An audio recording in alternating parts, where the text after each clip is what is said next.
Pemirsa, setelah melakukan penyelidikan terbakarnya gudang LPG CV Bintang Bagus Perkasa di Jalan Kargo Taman 1 Denpasar Utara, Lab4 Polda Bali menyerahkan hasilnya ke Polresta Denpasar. Hasil penyelidikan menyebutkan tidak ditemukan bukti pengoplosan.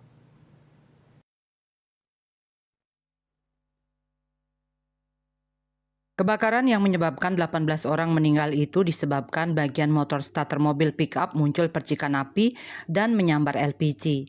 Menurut Kasihumas Polresta Denpasar AKP Ketut Sukadi Minggu 24 Juni, dari data yang ia peroleh dari Satreskrim, pusat ledakan dan api kebakaran berada pada bagian tengah gudang LPG CV Bintang Bagus Perkasa.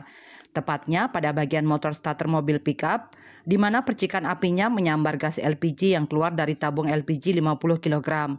Terkait masalah pengoplosan, disampaikan dari hasil Lab 4 nihil temuan terkait pengoplosan.